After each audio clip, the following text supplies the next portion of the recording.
I'm not the house of cards that falls down easily. Ooh, I'm strong enough to handle what you throw at me. Welcome to Mental Health News Radio. I'm your host, Kristin Walker. Just what are we going to discuss? The intimacy that is mental health. Let's continue to make it as comfortable as discussing brain health or heart health. This show has been on the air for several years, and we have amazing co-hosts.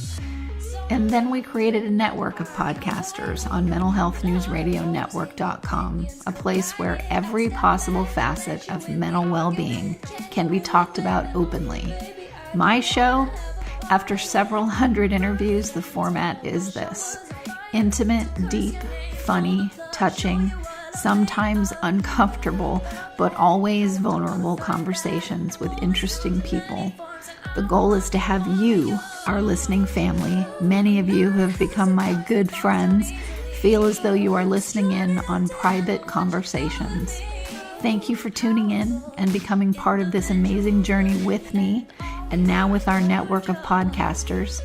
Just knowing this podcast might be helping any of you realize you are not alone on this journey called being a human being makes doing this podcast worth every second. After all, we promised we'd be cordial. Hey everyone, Kristin Walker here, and we've got a guest that's been on before who is my friend. You know, there's certain people that you meet even just over the phone and you just feel this warmth. And you're like, oh, I've been friends with this person forever. Well, that's this person. His name is Luke Richards. He's a swimmer. He's an advocate. You'll have to say where you're swimming, Luke, because I'll mess it up. But he's calling in from Australia, and we're just going to have a chit chat about putting deposits into your own bank account. So, Luke, thank you for coming back on the show. Oh no, thank you for having me. I always love talking with you. It feels just like you said. It's just a conversation between two friends. Yep. I was like, oh my gosh, I get to talk to Luke tonight. Yay! That means I can relax.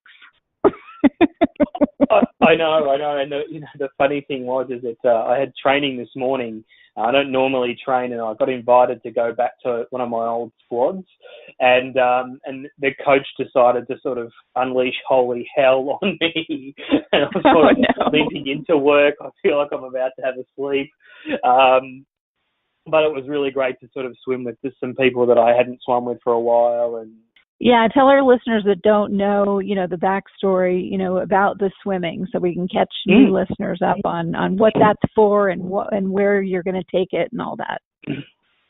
Yeah, so I started swimming really as in a part of I'm a recovered alcoholic, survivor of suicide, and I've had lots of different mental health issues over the course of my life. I still sort of suffer from anxiety. And I started swimming really as a way to add a bit of, I suppose, mental, just an overall fitness component to my life, because it was something that was sort of missing. I'd gotten really fat, and I was tired of being fat, and I was sort of heading to a rock bottom moment, even though I was sober. And I started swimming, and I really loved it, and I've gone a bit nuts with it, and I'm starting to do ultra distance swimming, or I have been for a little while.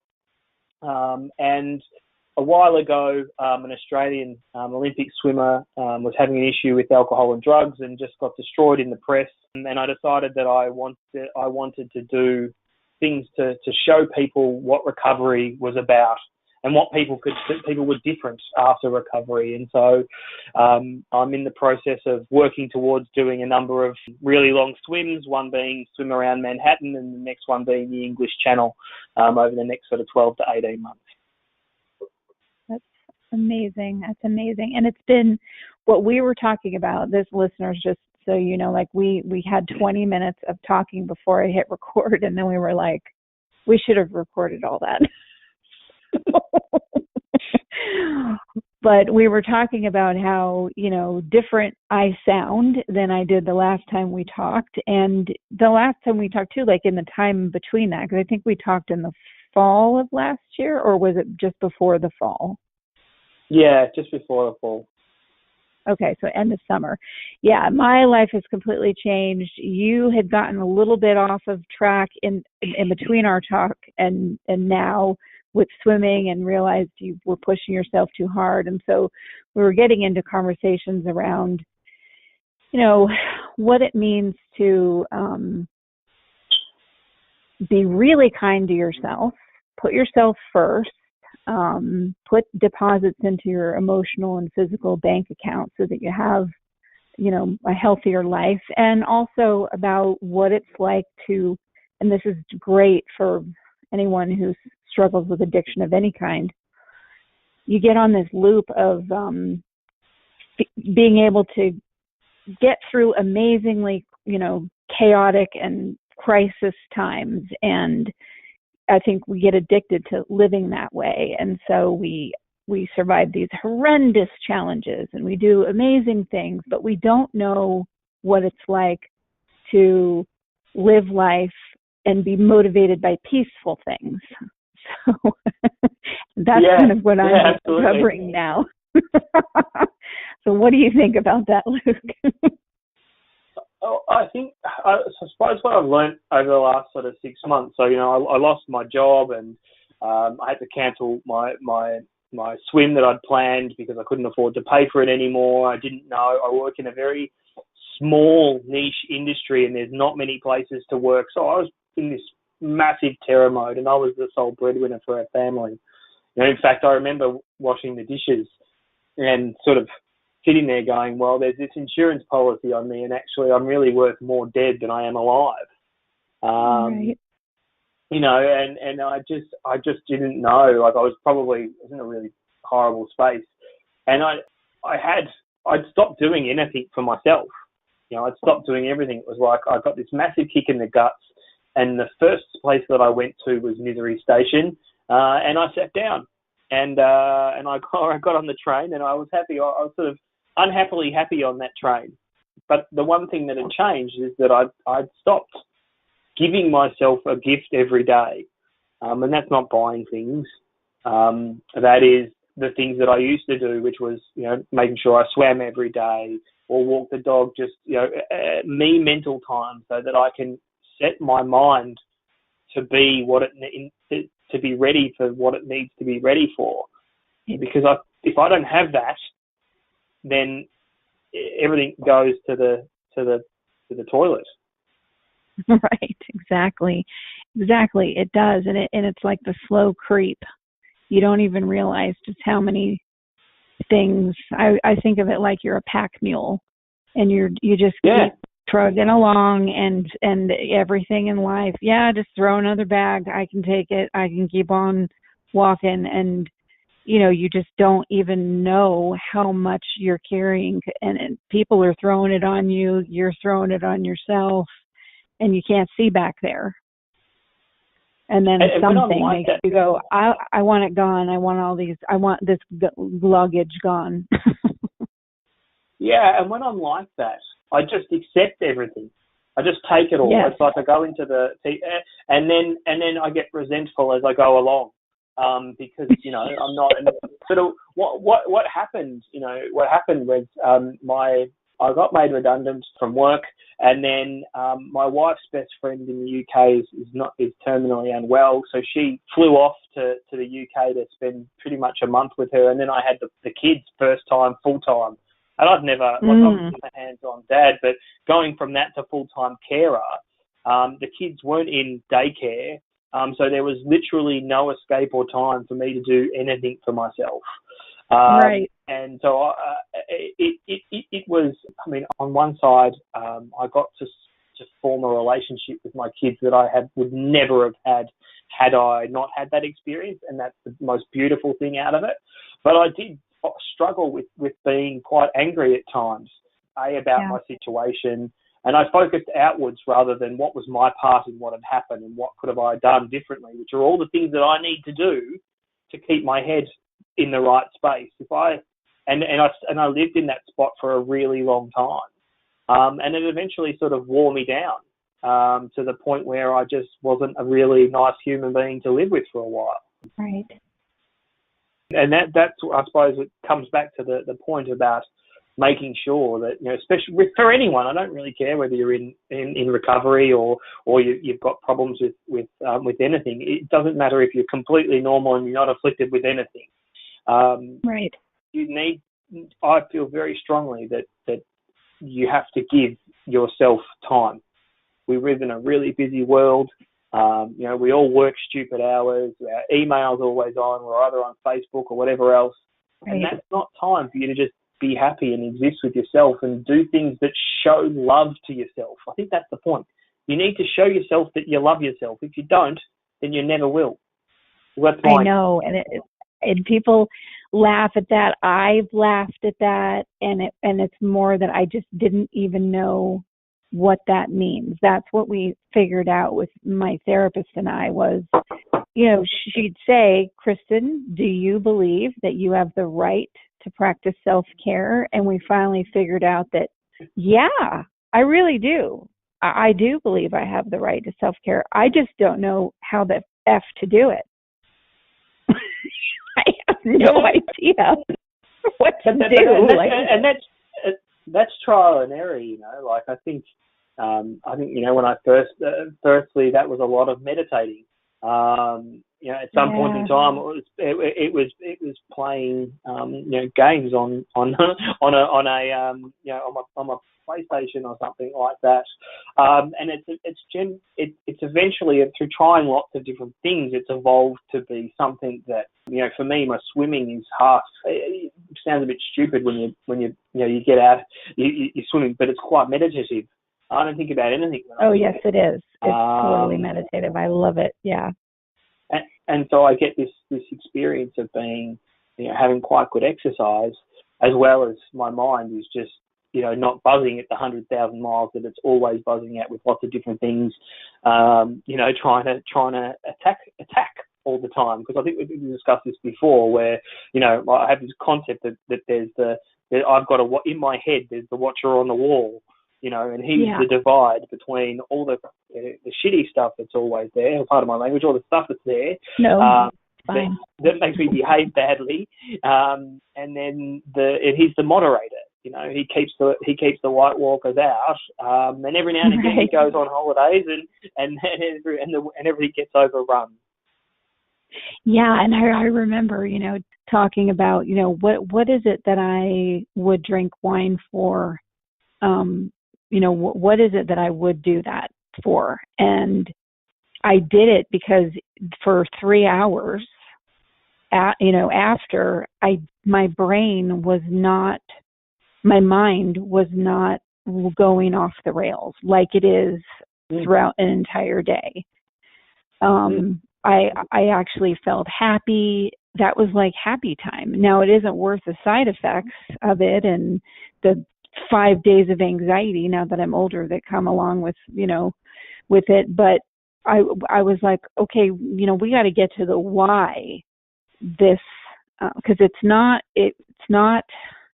an addiction to the alcohol. It was an addiction to the feeling, the ability to stop the brain from going all the time. That's what the addiction was to, and that is what it is for a lot of people. Well, I think, and I'm convinced that that's sort of where it started for me. Where I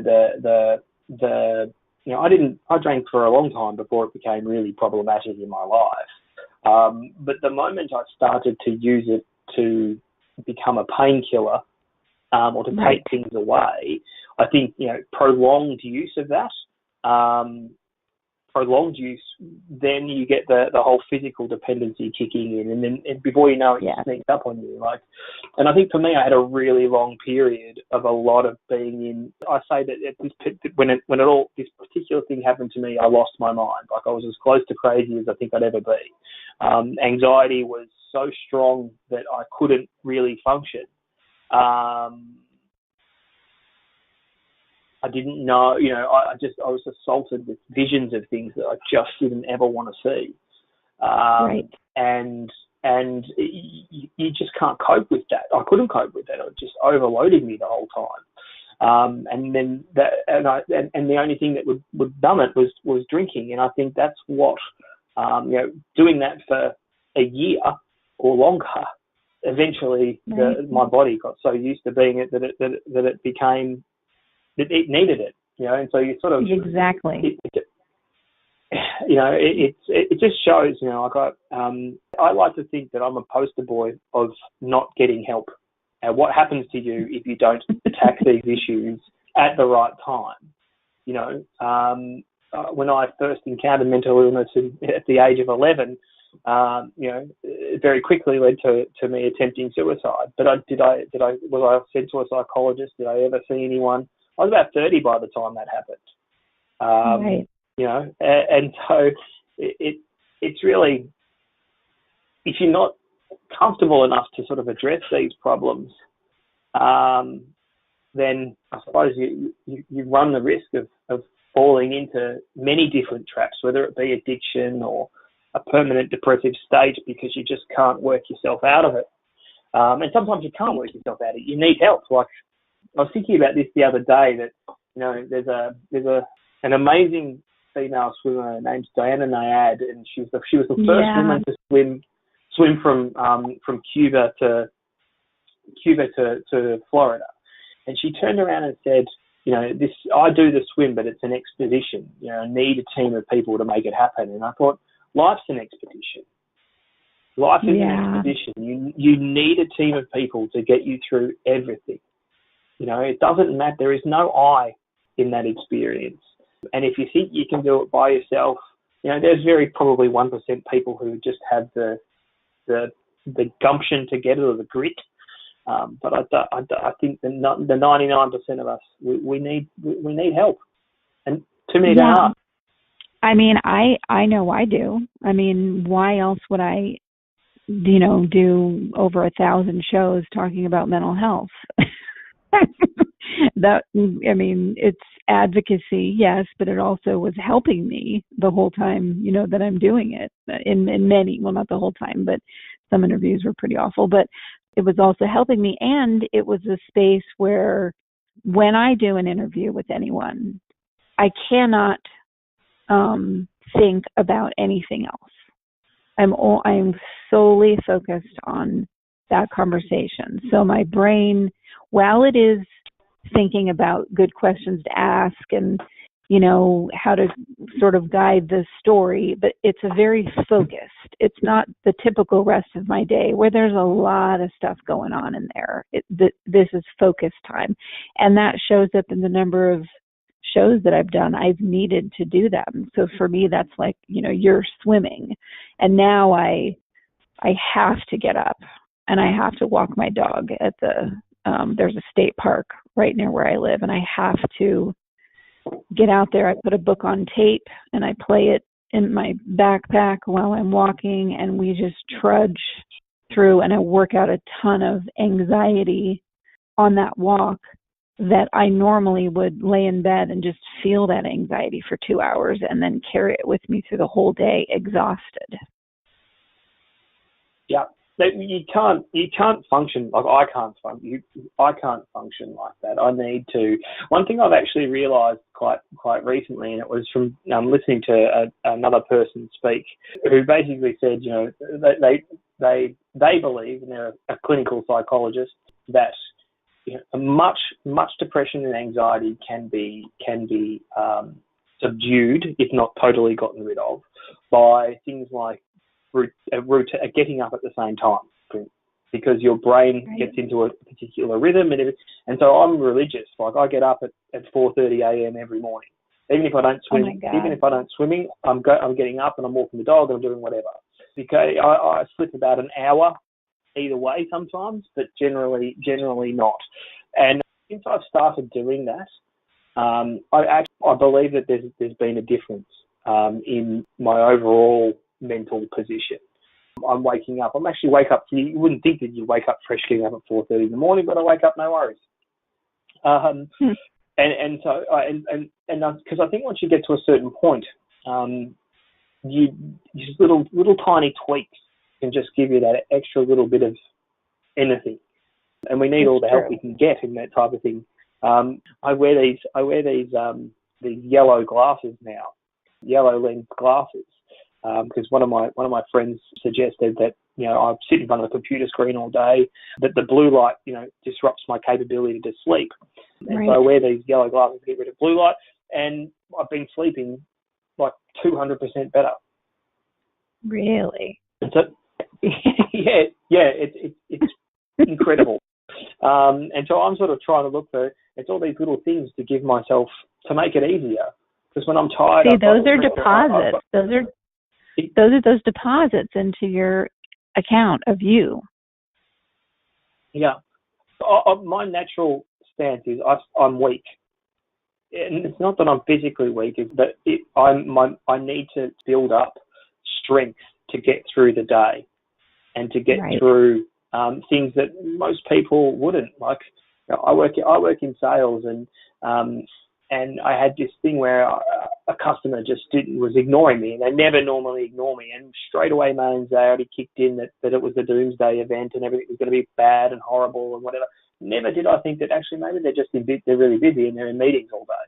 And for that whole day, I was breathing shallow, and I was because I couldn't cope with because I hadn't done enough work in the morning, and I hadn't put enough in the bank.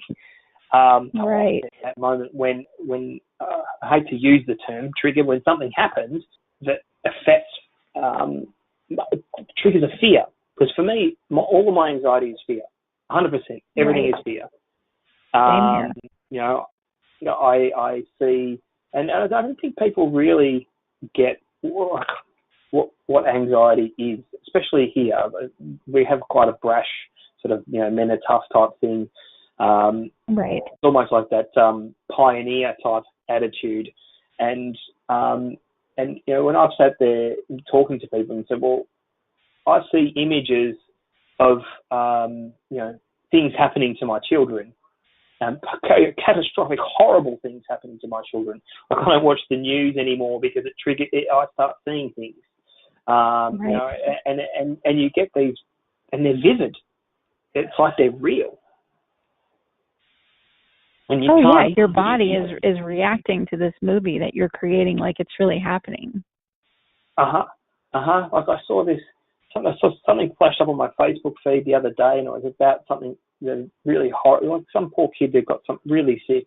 And then I was in my mind was playing what that would be like if that was happening to one of my kids.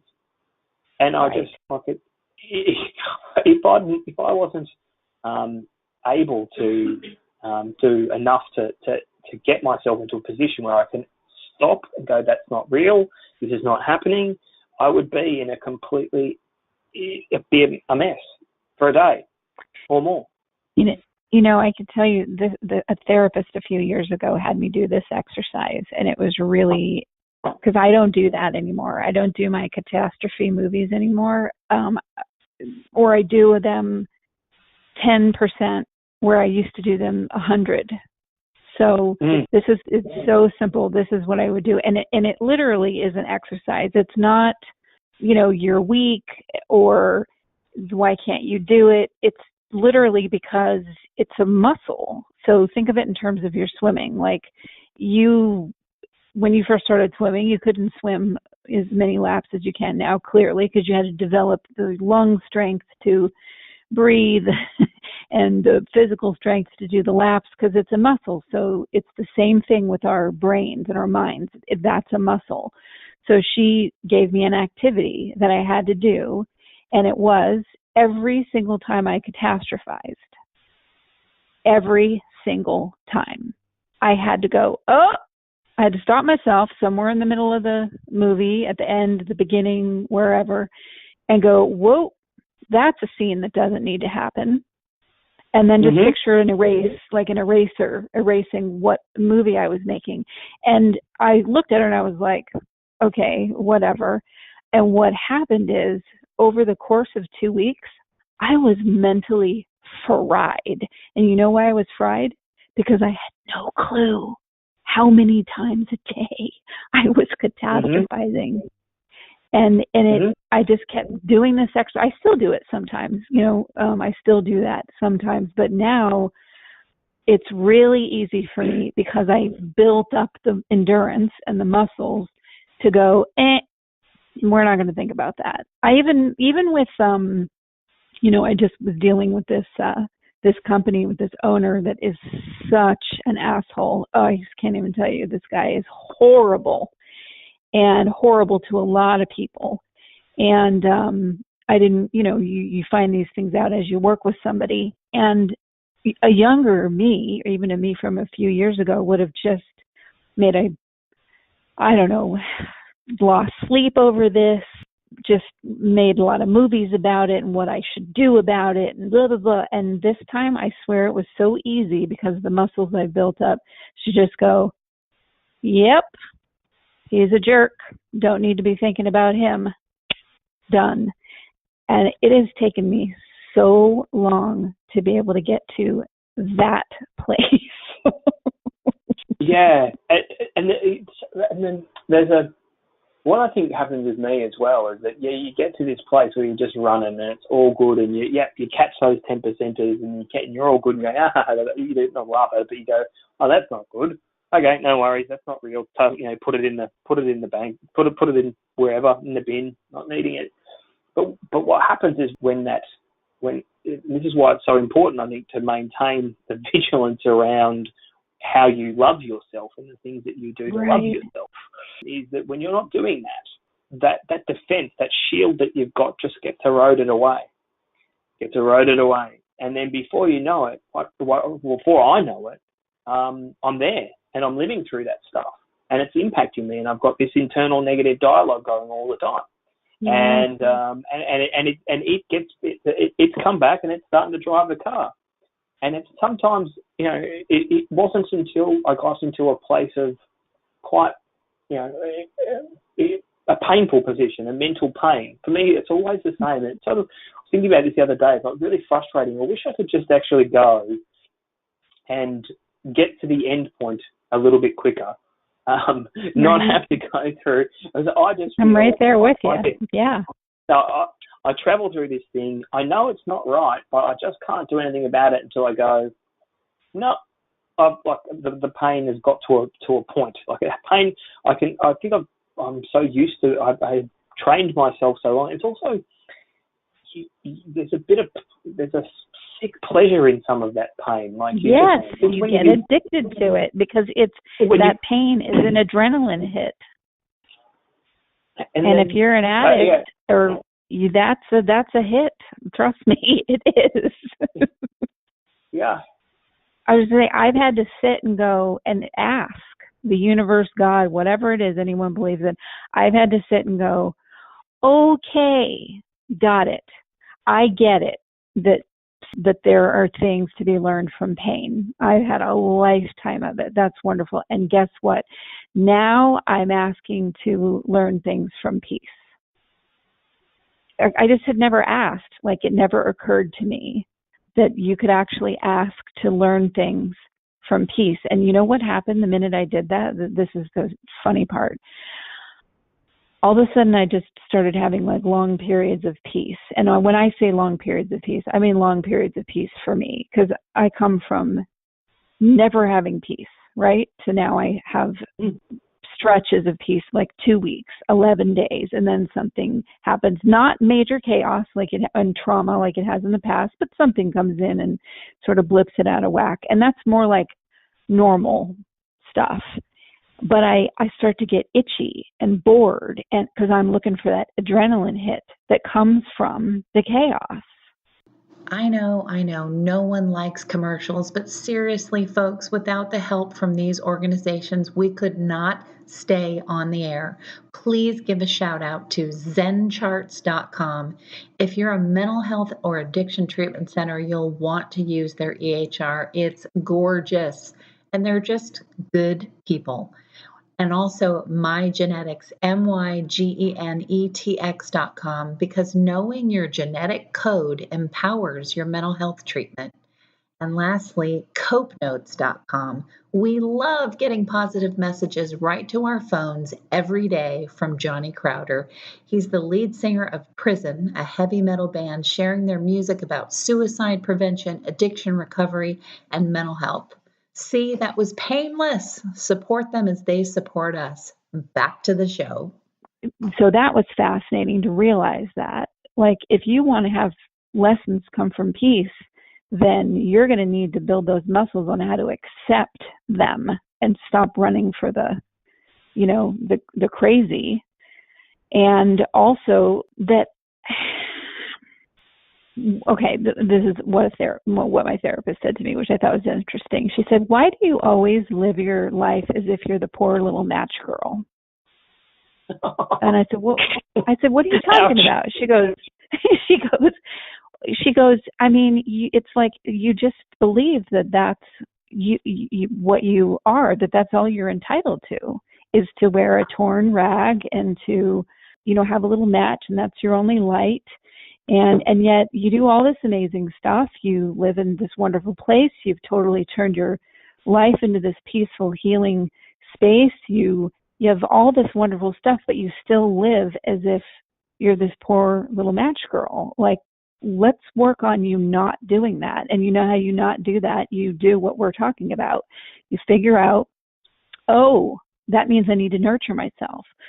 I don't need to wear rags. I can actually put on some nice clothes. I can, I'll give you a physical example. I in the place that I have now, it's absolutely beautiful. It's just absolutely gorgeous. And I was going without light in my kitchen for like 3 months. It was down to one light bulb left.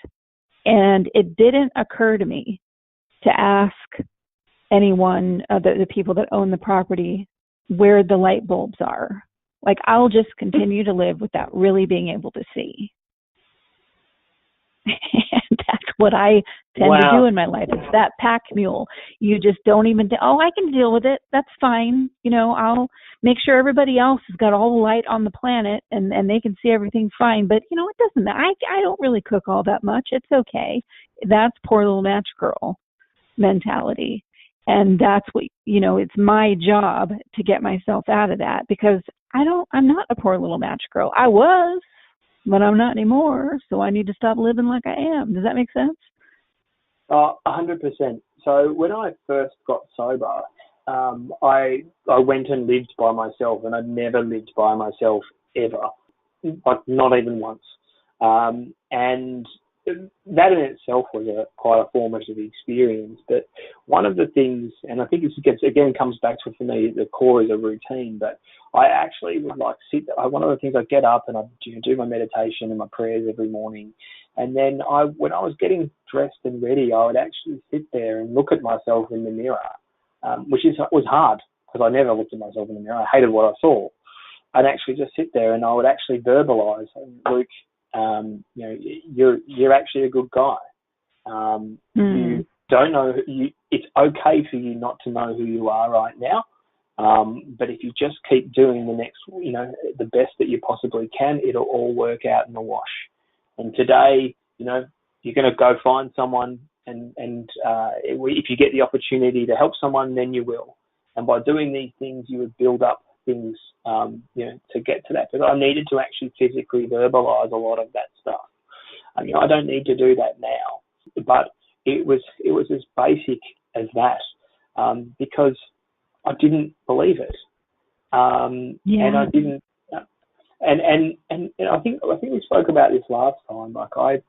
Through that process, I became so comfortable with the truth of me that I didn't need to lie anymore, because I was a professional liar.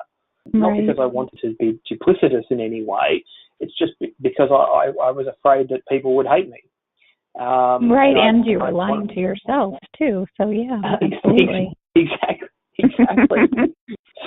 So and I think that today, when I met Dominique, my wife, then I was at this place where I loved myself for the first time, and therefore I was able to truly engage with her in a way and love her in a way that I've never loved anyone else.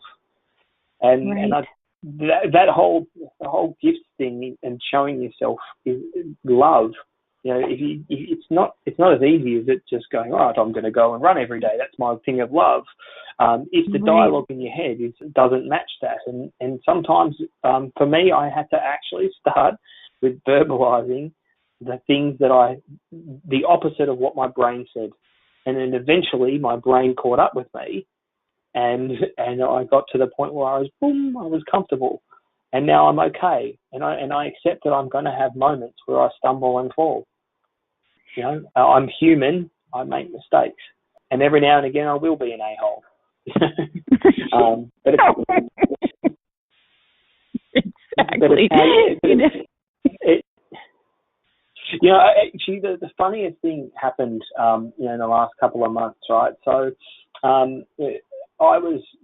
we were getting down to like running on cash fumes, basically. Right. And someone called me out of the blue saying, hey, would you be interested in a job? And I'm like, well, hell yeah, I would. And I found out that I got recommended by someone that I had been quite possibly the biggest bastard to when I worked with him. Like, I just was horrible to this guy. I treated him with disrespect, with disdain. I resented him for a whole heap of stuff that had nothing to do with anything. And here was this guy that probably should have, I hadn't even seen for like 8 or 9 years. Indirectly threw me a lifeline and saved my ass. Wow. And last week, I went out. We finally got to catch up, and I took him out to lunch and just to thank him for helping me, and to make an amends that I had was off my list originally, and to realise that to sit there and go, well, it was a really funny moment, because sometimes people don't get the whole amends process. They get a bit put back by it. Yeah. But it is quite amazing to sit there and say, hey man, I was a complete and utter dick, and I resented you because of this, and this, and I'm sorry for that. And what you did for me now has shown me actually the type of person that you really are, and I hope we can be friends. Oh, what did he say? And he said to me, he was sort of blown away, and he said, I always thought of you of being here, and he had his hands at his shoulders, and now like you're just up here in my estimations, above his head. Wow. So I don't even know why I said that. I think it was amazing to see. I don't think that if I was in a position where I wasn't comfortable with myself, I could still actually do those things. Absolutely. Absolutely. You have to have some serious confidence and self-worth in your bank account from you putting in deposits to be able to do something like that. I've had those moments too. I mean, I had when I was pregnant, I don't know what I had, but my hormones were just off the charts horrible. Michael was like, yeah, your head was spinning every day, and it was horrible. And I was so awful to this security guard at the hotel that I worked at. I mean, and he was so kind, and I was venomous to this guy. And after I had my son, and the hormones, were out of my body and whatever, I ran into him and I was like, oh my God, I am so, how did you tolerate me? I was possessed by like a demon. I mean, I was awful to you. And he just gave me a hug and he said, I knew it wasn't really you. I blubbered in his arms, but I mean, it's amazing that people, will hold you in that space and just know that there's something else going on and love you anyway. Yeah, absolutely. I mean, I had a very similar experience, and I can't remember whether I told you this or I mentioned this, but I used to go to this sort of little supermarket that also sold liquor that was around the corner from my house when I was drinking, and I would get in there at, like, you know, when they weren't legally supposed to sell me alcohol, and the people took pity on me and would, and I you know, probably bought booze and never remembered. I remembered sort of people there, and then in my sobriety, I bumped into someone, one of those guys. He was at another supermarket in my new area, and we sort of looked at each other, and he's like, "Did you used to live in blah blah blah?" And I'm like, "Yeah, I used to, yeah, yes." And then he sort of had this moment and said, he goes, "You used to buy a lot of alcohol?" And I said, "Yeah, I don't drink anymore." Mm. And she'll somewhat tease me up a little bit, but he said to me that he said, you know, it made him really happy, and he always worried whether or not something had happened to me. And, you know, you think I'm saying, Luke, I'm saying there's this thing about you, and I'm not, you know, I'm not trying to say, you know, that you're a special snowflake above everybody else, but there is this thing about you, and I think I have this too, maybe, where people root for you. They know, they can tell, they can sense who you are, and they can sense that you're in trouble or that you're having a hard time, but your heart is so good. And I know everybody, you know, has that capability and everything. There are just some people that, like, you can really see it, and you see them going through a really hard time, and you're like, oh, I ache for that person because I know who they really are. And it's just easier to see in some people than it is in others. Maybe, I don't know what it is, but you have that thing, because I feel that about you too. Yeah, I don't know what it is. You know, and I think it's the same. It's also, you know, I think the last time we spoke, you know, I could feel I could tell from your voice where you were and what sort of pain you were going through, and it's one of those, and it's such a hard thing, you know, because my natural thing is to go, right, I'm going to get on a plane, I'm going to come over, I'm going to see you, I'm going to help fix you up. But none of that works. Like I can't actually do that. It's not about, like, I could physically do that, but none of that actually helps you get out from where you are. And I it's had so to dig challenging myself to be. out of this one. Well, you have, like, you know, I can't help anyone if they're not in the right place to be helped, and neither can you. Right. And I can't, and I cannot be helped if I'm not in the place.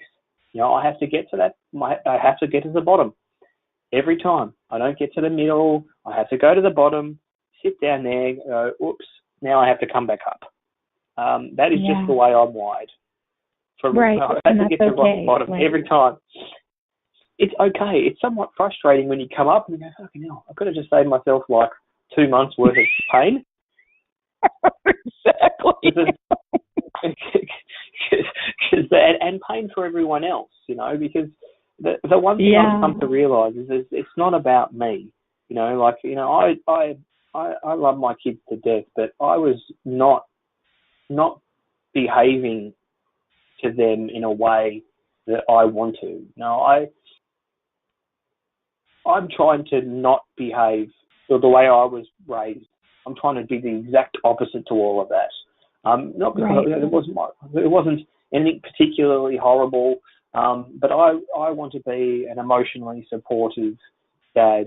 I want to be all of these things that I sort of felt was missing, whether they were right, whether I'm right or wrong. That was my perception. You know, my parents are incredible. Both my dads have stepped in when I've needed it every single time, and I love them to death. But there was something that I needed as a kid that I wasn't getting, and that's okay too. But I'm trying to plug that gap, and when you find sometimes when I got to the point, I think this is where I really started to get to the bottom, when I realised that actually I'm not being that person. I'm not being the person that I want to be for my kids. That was really the rock bottom. You know, I remember sitting there one night and I got really upset at Rafi, and I was yelling at him, and he started crying. and I just like, is this what? And I could see that he was scared, and I was like, I don't know. This has to stop. Like I cannot. If I keep doing this, it's just I'm going to end up with kids that don't want to talk to me, that don't want to be around me, that are afraid of me, and I don't want that. Oh boy, yeah, I totally. I have to get to that point. I have to every time, and it sometimes just frustrating to hell. How old are you, Luke? I'm 44. Okay. At 44, just FYI, at 44, I was still at that point. I really was. And I'm not saying I'm in some far pasture ahead of you. I don't mean that. Everybody is developed in their different ways. I just mean on this particular thing where I always had to go to the bottom to get, I was that way. And when I talked to you last, was me just before I did the most courageous, self-empowered, painful thing that I could have done totally for myself. Was the biggest no I've ever said in my life regarding abuse, and just a huge fat no to I will not live this way. I will not be treated this way.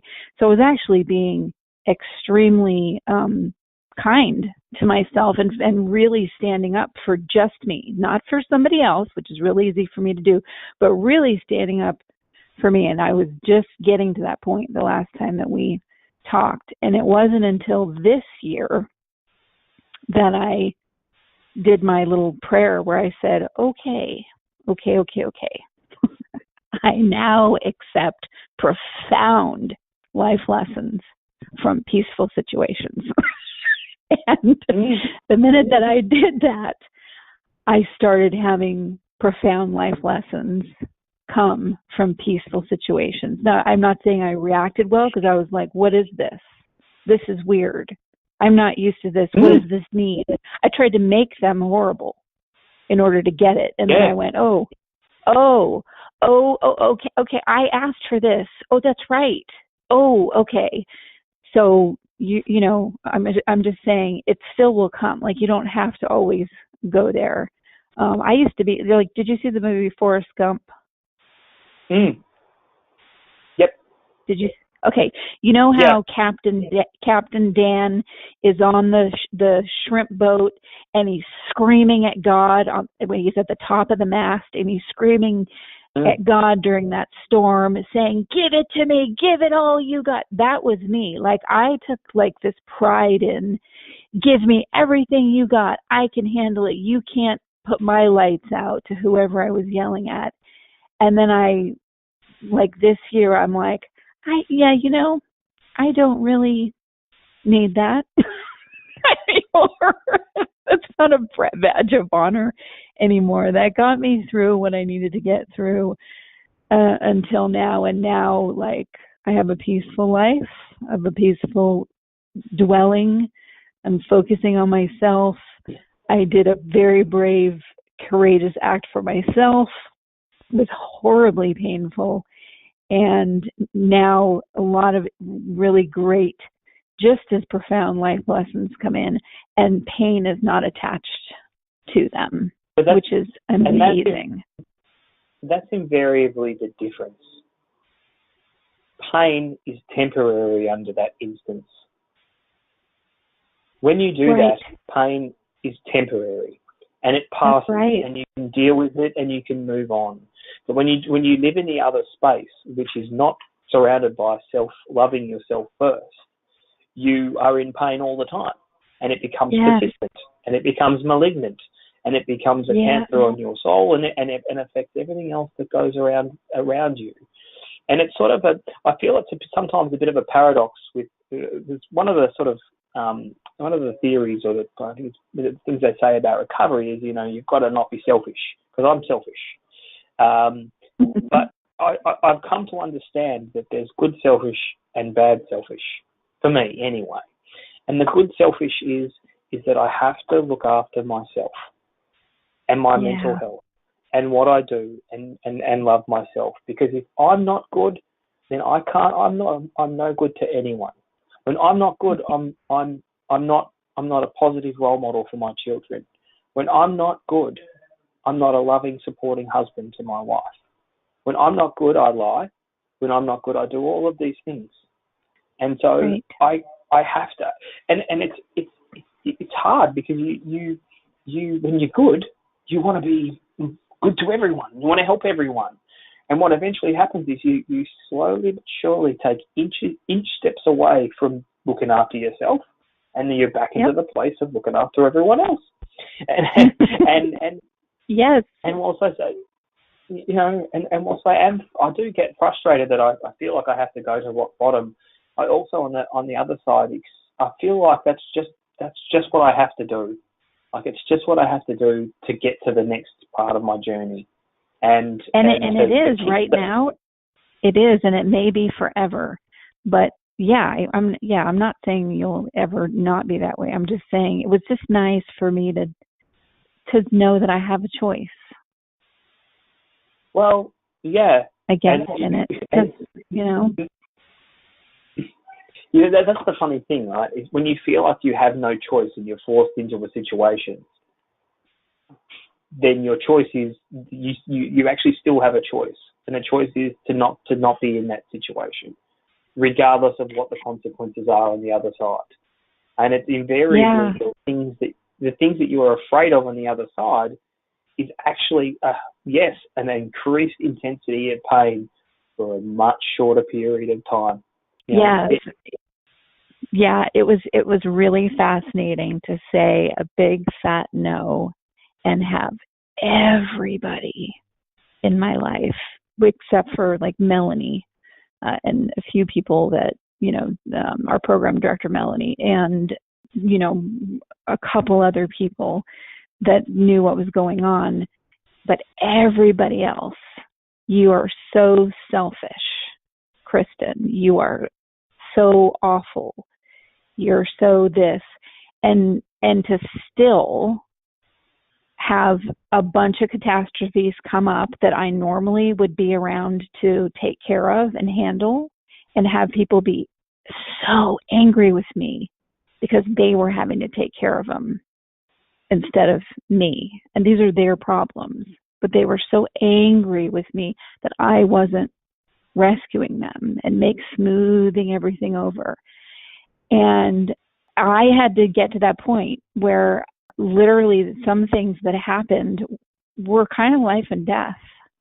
I mean, they were. And I still said, nope, I'm not coming back.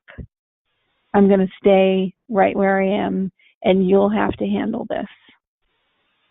And for me to sit and go, that is how much you're going to care about yourself. That is how much you're going to care about yourself. Nothing is going to move you away from this space that you're in, because that's always what's gotten me. So, I would step out of being codependent and a rescuer and all those things and go start creating a healthy, happy life for myself. And then, of course, 8 million disasters require my attention that I have to come and save. And I played my part in that. I'm not saying that's other people's fault. I got juice out of that too. But this is the first time where I went, oh, hell no. No, I am not moving from this spot. And it was extraordinarily painful to be there, and it was like uncharted waters. But thank God I did. And I'll tell you, I wanted to die. I did not want to live during that time. But I'm glad that I did, because that was the first step towards you are going to learn how to treat yourself with respect and love and care. And, exactly what we were talking about. You're going to learn how to, do these things that you don't know how to do for you, but you do for everybody else. It was bizarre.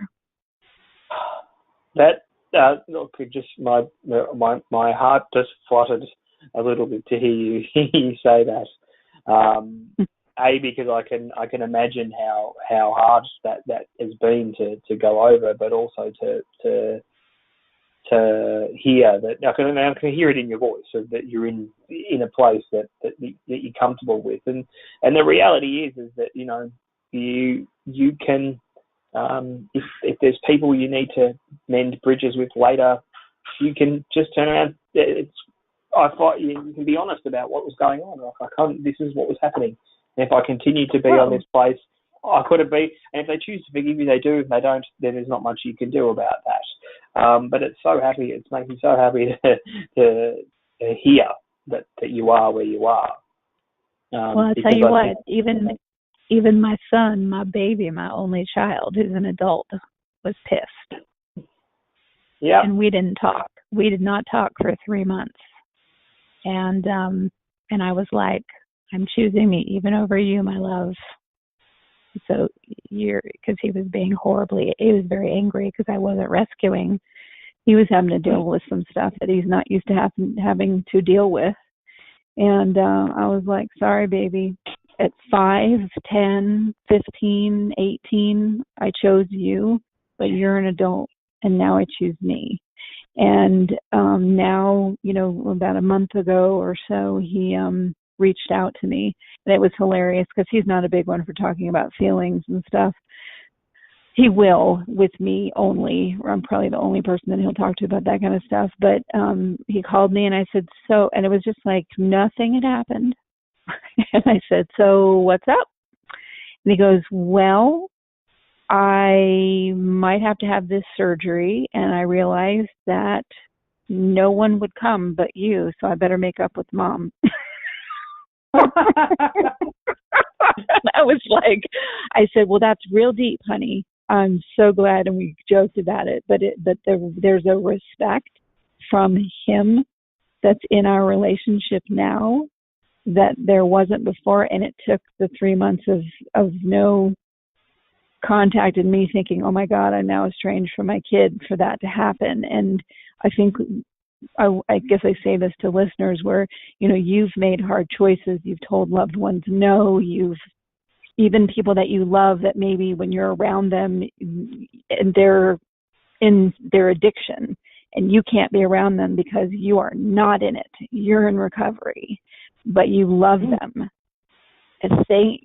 Give yourself that time away, as you know, Luke, because then if things are going to, like you just said, if they're going to repair, they're going to repair from a healthier place, and that having been apart gives you the time and space to get to that healthier place. You don't have to keep mixing in the soup to get things to be healthy. Sometimes healthiness is just pulling yourself out. Mm.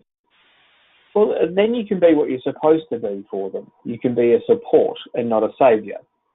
Exactly. Because my job is to guide, not to tell. Right. And so I can't. If you can't break your own cycle, then you're actually eventually going to be no use to anyone, right? Right. And so, and it's so good that you've come around to that place, and it just made me think that when you're dealing with these situations as well, the hardest thing to do, and more and more I see situations, it's expectations of the downfall of almost every single relationship that I've ever had. Either people having expectations of me, my expectations of them, uncommunicated most of the time, and especially in families. I have an expectation that because you've done that 17 other times before, you're going to do it. And when you don't do it, I resent. And the opposite of expectation is resentment. And I resent you. I don't think about the fact that I've never spoken to you about it. I don't think about any of that stuff. And it's incredible how much you can sit there in almost every situation, sit there and go. I remember talking about my wife, and I'm like, okay, she's telling me something that's happening at work. I'm going, okay, well, it sounds like X person expected Y from you, and you have an expectation that she's going to behave like X, and she's like, yes. So have you ever communicated that to each other? No. Right. Well, there you go. And it's always easy after the fact and listening to someone else go, but when you think about the situation with your family and people getting angry at you, it's because they expected you to behave in a way that you decided not to behave in anymore. Yep. And it's challenging navigating that. And I find sometimes, quite often, easier to do it after the fact, when everyone's calm. Yeah, exactly. Who knows what may or may not else be repaired, but the only one I really cared about was, my son, and that's in a much better place. And, the other ones, I'm probably healthier for life without them.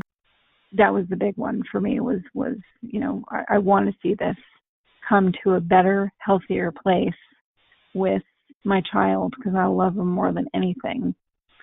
And sometimes that means stepping out, which again is an act of self-care. I want to close this with, because you and I can go forever, but I want to stress something that you said. It isn't easy, especially when you've dealt with addiction, when you've dealt with, like I did, with childhood abuse and all that kind of stuff. Self-care is not easy. And I have often looked at people that do, like, get up every day and go to the gym, and then they go do this and that. And I look at them like, I haven't showered in 3 days. Like, that seems like an impossible. Or I had someone tell me, I use this scrub on my body every day when I'm in the shower, and I just scrub away the day. And when they were telling me this, I was like, oh my God, that seems like so much work.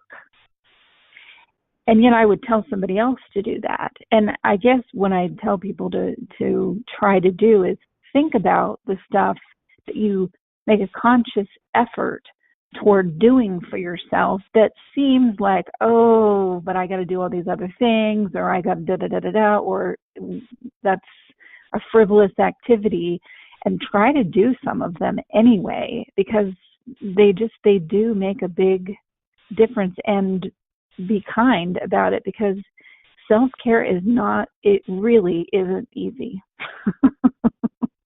No, and that's why it has to become, for me, it has to become a part of my routine. Because it's like, it becomes an avalanche, right? Once it's hard to start, but once you start, it's easy to continue. And I've spoken to my wife a lot about this, and she always says, I always say, I am vigilant. About the things that I need to do for myself, and I try to make it in time that doesn't impact everyone else. But you have to be vigilant. No, this is my time for me, and I will make sure you get time for you. But this is my time for me. It's not negotiable. Nothing happens. If I don't do it, it's not good for anyone. And we recognize that. And if you start with an unbendable, not negotiable, and then it becomes a lot easier. And also doing it where things can't get in your way. Like, that's why I do everything before I start work. But then nothing gets in my way. And then I'm not too tired in the evening. Right, exactly. Make it easy for yourself to do it. Yeah. Yep. Make it easy for yourself to do it. Right, exactly. And it could be little things. Like tonight, I have a meeting at 9, and you're 12 hours ahead of me in Australia. But I have a meeting at 9. I don't like to do late meetings, but whatever, I'm going to do it. And then I'm going to go sit and I'm going to meditate in this gorgeous space I created. I'll send you a picture of it so you can see it. It's beautiful. And just like I didn't call you for however long because I had told you I was going to start swimming and I never did, I've done the same thing with this space. It's absolutely gorgeous. It's calling my name. I put it together with the help of Melanie, and every morning I wake up and walk by it, and I'm like, I don't want to look at it because I haven't used it yet.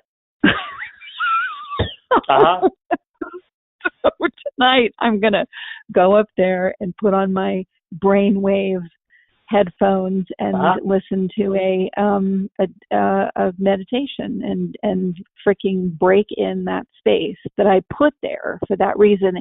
But I'm not going to allow myself to shame myself for any times that I miss it. No, do it before you go to bed. if it's on your way past, do it before you go to bed every night. Exactly.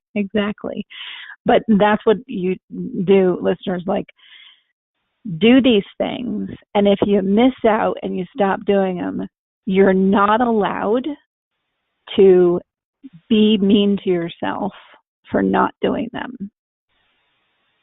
Yeah. That's tough, because then it adds it to yet another failure, and then you start avoiding what's good for you because you've quote unquote failed. So do them, and then give yourself a free pass every time you don't do it. Just start doing it again whenever you get back to the place where you can. Yeah. Yep. Exactly. Just don't have to make it too big. Just make it nice little small chunks as well. Do little bits. Before you know it, you've done a whole lot of little bits, which is much better than doing just one big thing. Exactly. Well, Luke, stay on for a second after, but thank you for coming on again and having an epic, awesome conversation.